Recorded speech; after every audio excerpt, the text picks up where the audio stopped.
جہاں حق ہے اس کے ساتھ رہیں، چاہے وہ کامیاب ہوں یا نہ ہوں۔ یہ نہ دیکھیں کہ کون کیا کہتا ہے، دیکھیں کون حق کہتا ہے، حق کا ساتھ دیں، نہ بکیں، ضمیروں کا سودا نہ کریں۔ مہدوی ایسے نہیں ہوتے، مہدویوں کے عقیدے مضبوط ہوتے ہیں۔ اشد من زبر الحدید، فولاد سے زیادہ سخت۔ یہ چھوٹی چیزیں، مثلا آپ کی شکست ہوگی، آپ ناراض ہو جاتے ہیں، ہونے دیں شکست، آپ حق کے لیے کام کریں، آپ سیاسی کردار ادا کریں، اگر کامیاب ہو جائیں الحمدللہ، نہ ہوئے آپ نے اگر حق کے لیے کام، آپ کو اپنا ثواب ہے۔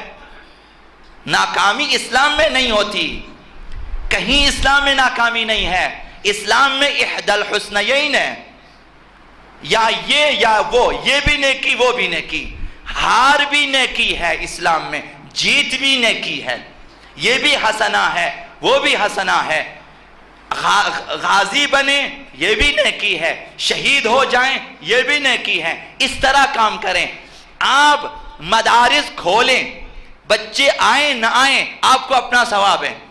کل کو قیامت کے آپ کہیں میں نے کھولا تھا، پلیٹ فارم تیار کیا تھا، دعوت دی تھی، لوگ نہیں آئے۔ آپ نے لوگوں کے لیے اسکول کھولیں، بچے اگر نہیں آتے نہیں پڑھتے آپ ذمہ دار نہیں ہیں۔ آپ نے ہاسپٹل کھولے ہیں، اگر بیمار آ کر اپنے لیے شفا طلب نہ کریں آپ مسئول ہیں۔ آپ نہ کہیں میں ناکام، آپ ناکام نہیں ہیں۔ احدی الحسنیین، اگر آئیں بیمار آپ کے ادارے سے استفادہ، پھر بھی آپ کامیاب ہیں، نہ بھی آئیں تب بھی اہل بیت کی نظر میں آپ مقبول ہیں۔ حق کے لیے کام کریں، کسی بھی سیاسی پارٹی میں جا کر حق کے لیے کام کریں۔ اگر حق مد نظر نہ ہو، کسی بھی سیاسی پارٹی میں جانا حرام ہے، اسلام کے خلاف ہے۔ حق کو مد نظر رکھیں، مکتب کو مد نظر رکھیں، ملت کو مد نظر رکھیں، امت پیغمبر اسلام کو مد نظر رکھیں، ظہور کو مد نظر رکھیں۔ یہ ہوتی ہے۔ تو فرمایا کہ آقا امام زمان کے لشکر اور ان کے سپاہیوں کا جو عقیدہ ہے وہ اس قدر مضبوط ہیں کہ ان کے دل فولاد سے زیادہ سخت ہیں۔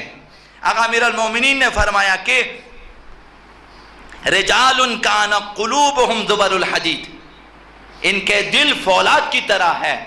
لا یشوبہا شک فی ذات اللہ، ذات خدا میں کوئی شک انہیں متزلزل نہیں کر سکتا۔ اشد من الحجر، پتھر سے بھی زیادہ سخت ہے۔ آقا امام صادق علیہ السلام فرماتے ہیں وَهُمُ الَّذِينَ قَالَ اللَّهُ فِيهِمْ،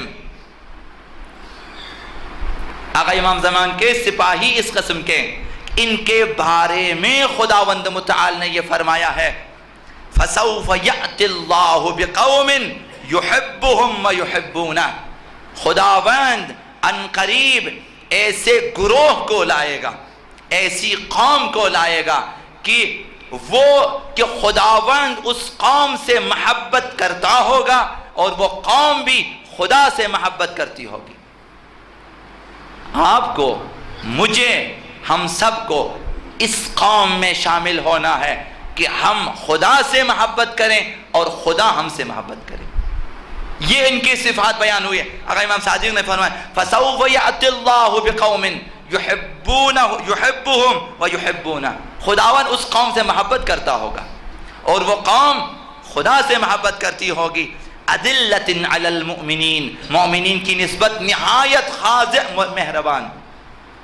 أَعِزَّةٍ عَلَى الْكَافِرِينَ، کافرین پہ نہایت سخت، کفر کے مقابلے میں سخت، ایمان کے مقابلے میں نرم ہے۔